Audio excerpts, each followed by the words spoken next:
Going on, guys? So I just got back from the coin show in Jacksonville, North Carolina.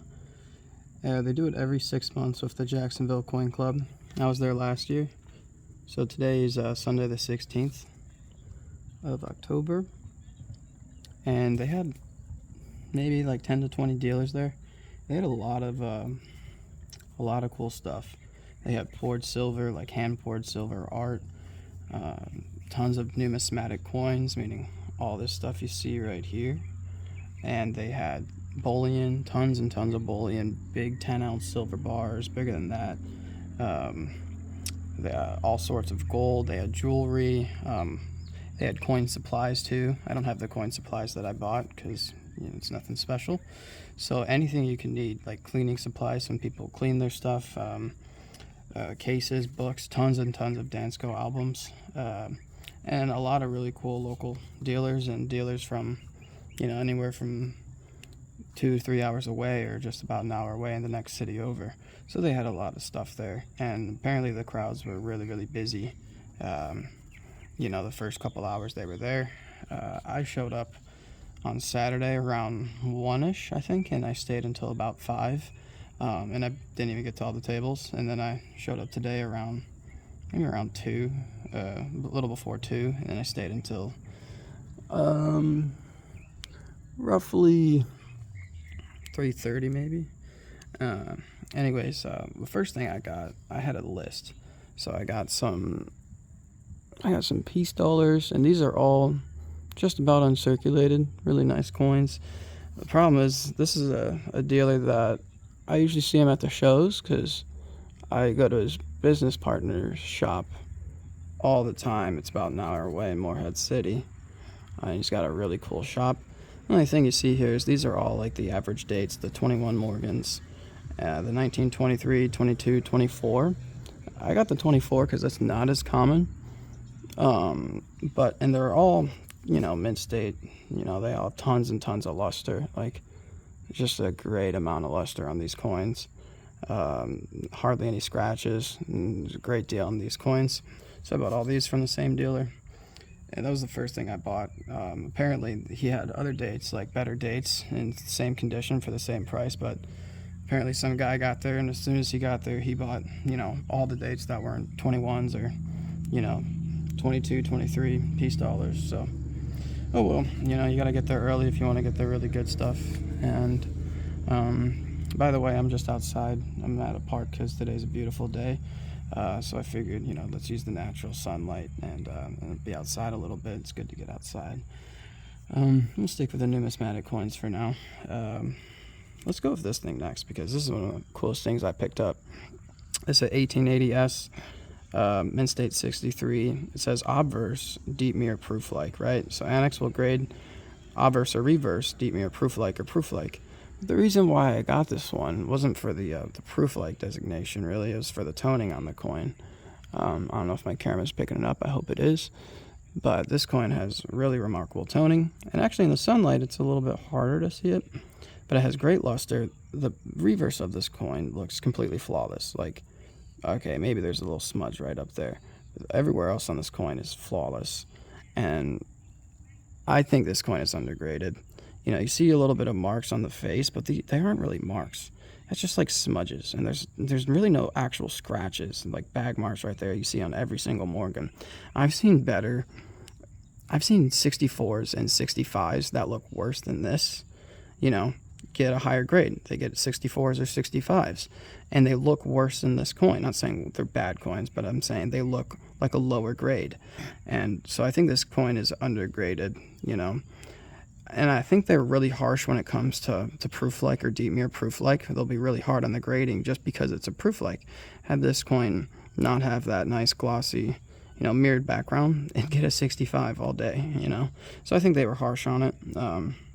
Either way, it's a beautiful toned coin. I really like it. So it was something I picked up at the last minute on Saturday. And then let's go with the Barber Quarters I got. This is a nice Barber Quarter, possibly cleaned, but it's a really nice coin. I like the Barber series, and between like AU, extra fine, and up. So I got that for a good price. A lot of these prices you see I got good deals on when I bought from like I bought in bulk or something like that, or some dealers are really good at offering prices. And then here we have an 1832. It's a cap bust dime. I love the cap bust series. It's one of my favorite. And here you can see it's in pretty good condition. And then I got this. This was like my main thing on one of my main things on the list. It's a 20-cent piece, and 1875S. I believe that's one of the more common ones, but it's in great condition, especially for the price I got it for. It's fantastic. I don't know if it's coming up on the camera. I hope it is. But it's a beautiful, beautiful coin. They're hard to find. Most of them are all rubbed away, and maybe it's been cleaned. But at this point, when it's such a rare coin, it's not saying that it's an okay thing that it's cleaned, but it's really nice to have because they're so impossible to find, at least in decent condition. And you could really ask for what price you want. You pay no attention to PCGS or Graybook because they're so hard to find. The seller can make their own price up because good luck finding another one that nice. So I got all these coins right up here from the same dealer, so I got good prices for all of them. And then next, this is a cool little thing. It's not an actual hobo nickel. I mean, from back in the day, but it, someone made this. It's from an actual buffalo nickel, and someone took the time to make this. I got it. It was cheap, and actually has my initials in it, which is what I thought was pretty cool. One of the other reasons I went ahead and bought it, besides the good price. And then also from that dealer. So all these I got from the same dealer, except for this. We got the cap bust quarter, another coin that was on my list. This will be the second cap bust quarter I have. A couple little scratches on it, but these coins are so hard to find. And the reason why cap bust quarters are worth a lot more than the cap bust half dollars is because back in the day, the cap bust quarters were used in circulation so much more than the half dollars, where half dollars would sit in bank bags. So they were being preserved, all that time. And cap bust quarters are being used almost every day. So that's why you see a higher price for cap bust quarters than half dollars. And I can't even get into mintages. You can look that up. But and then here we have a 1856. It looks cleaned and polished maybe, but for $35, that ain't too bad of a deal. There's a little mark right there, but it's still a really nice coin. It's a really nice Seated Liberty. I love the Seated Liberty series. Then we got this pretty nicely toned Standing Liberty quarter. Standing Liberty quarter is among many people's favorite quarter designs. I personally love it. Pretty good deal on that, and we'll stick with the same seller. Then I got this 1914 Philadelphia minted Barber dime. Now it's been cleaned. You can tell by the type of toning it has that it's been cleaned, but it's still really, really cool. I like it. And then we got two 1916 quarters, right? Now this one, don't know if it's been cleaned. Doesn't quite look like it. If it was cleaned. It was cleaned a while ago, and it still looks really nice between that AU and mint state condition. A couple little marks on it. This is another nice one. I'm assuming this one was in an album because of the green. What is it? I forget that residue, what it's called. But it has that green residue on it, or else this would be like a nice mint state quarter. Well, I guess you could call it mint state, but like details. I wonder if I figure there's something I could use to get that green stuff off. I'm assuming it got that from being in an album or some type of holder. It shouldn't have been in. And here's just a regular 1909 cent. And I think I got this for free. I pulled it out. He didn't have a price on it. With all the coins I was buying from him, he didn't even add a price to when he was tallying it up. So that was pretty cool. It's not an S or a VDB or VDBS or anything, but it's still a nice Lincoln cent. And then you'll see I spent $1 on a wheat cent. Like, why did you do that? Because it looks like it has the wood grain error. That, or it could just be, I don't want to say post-mint damage because it's not really damaged, but, just the way it's colored over time. Either way, it looks like the wood grain error. So I picked it up. And then from this other dealer who sells a ton of coin supplies, he had this really nice Seated Liberty dime. I love the Seated Liberty, so I picked it up. Not a bad price. It looks AU, so that's cool, whether it's been cleaned or not. Once again, let's look at this. It's a beautiful coin. Annex. Beautiful toning on it. I love toned coins, and that's like natural toning. It's beautiful. Got the blue to purple red to like the orangish. And the reverse is flawless except for this little spot up there. I don't agree with the grade. I think it's higher. I think they're much harsher on grades because it's deep mirror proof like. So I think they go harder on it. These are really cool that I bought. I'll show you at the end. And then from a local seller, Matt's Numismatics, I got these really cool, which were the pant bars. And I don't have any of these, or I might have one. These are really cool. I like them a lot. The Art of Precious Metal Transformation, Swiss made, so they make some of the finest like silver or gold you can buy on the market. And I really enjoy it. So I see 5 gram fine silver, $9.99, comes with the number. The number matches down there, and you could look all that stuff up, I believe, on their website. Really cool design. And then here's which one is this? This is the 10 gram silver. So this is the first 10 gram silver bar I have, and it's cool. It's the year of the tiger, I believe. Yeah, the Lunar Calendar Series Tiger. It's cool because I have a 1/10 ounce gold coin that can go with this. So this is pretty sweet. Once again, it's 99 silver. You can see the numbers on it, and then they down here, certified Acer, right here. It's a pretty cool thing, and comes in a nice little case. Great deal on these. I always get awesome deals from Matt's Numismatics. And you can check out his Instagram page or message him on Instagram if you ever see anything you like, or you want to give him a message and be like, hey, you got any more of these? Because I believe he has some 1 ounce ones too. They're a great price, you know. You can't beat it. And I love my poured silver. You may be seeing my other 2 videos where I have the 2 ounce silver skull and the 10 ounce silver skull. But now I've got a 1 ounce silver skull, and I love keeping silver in my pockets. I'm just weird like that. Like I'll have like in my uniform or my clothes, I'll have like a 1 ounce or a 2 ounce silver bullet or something like that, or the 2 ounce skull. Or like a 1 ounce coin, like just for a lucky piece of silver to have on you.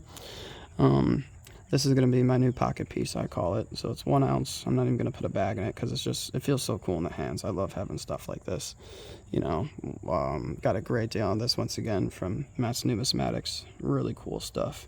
I love the poured silver. One day I'd like to get into the poured silver and see what I can make. Start with copper, and work my way up from there. Cycle cans, and these things are really cool. Now these are, I believe, 1.7 grams of 24 karat gold, Thomas Jefferson. You can see that. And I believe they're from the Franklin Mint, and it's the signers of, I think it's the Constitution, I believe. So they're really hard to find. Like, unless you happen to be at a shop where they have them, you're not going to find them. They're like really, really hard to find. But anyways, I'm going to take my camera off this so you can see these better. And then I'm going to flip them over so you can see all the guys that I got. I got like the 5 major signers that they had. I gotta flip these over. Just bear with me for a second. You see some of my other stuff. Okay. Let this focus. So you got Samuel Adams right there. Really cool. You got John Adams, Thomas Jefferson, John Hancock, and Benjamin Franklin. Those are some like the more well-known names. And then so you got you see what he looks like right there. Right there. Right there. Thomas Jefferson. And then just for example, see if I can focus in. So it shows John Adams, where he's from, Massachusetts lawyer, and then it's probably his birthday, I'm guessing, or the years he was born. It's kind of hard to see, but yeah, it's a cool little 1.7, more affordable than like a 1/10 ounce coin. And I paid such an amazing price for this. Honestly, I may have paid like the gold price for it, like what gold is today. I think it's around like $1,650 per ounce, and each one of these are 1.7 grams of 24 karat gold. So that's really cool to have. And then in case none of that focused earlier, here is my camera handling and this beautiful toned coin. So again, you got the silver skull and the 2 pamps. You got the red or red-brown Lincoln cent, first year of the Lincoln cent. the wood grain, the cleaned coin, the cool little personal buffalo nickel, the cat bust quarter, Liberty seated quarter, Barber quarter, another Barber quarter, same year, standing Liberty, seated Liberty. The 20-cent piece, one of my favorite things I picked up. Really hard to find.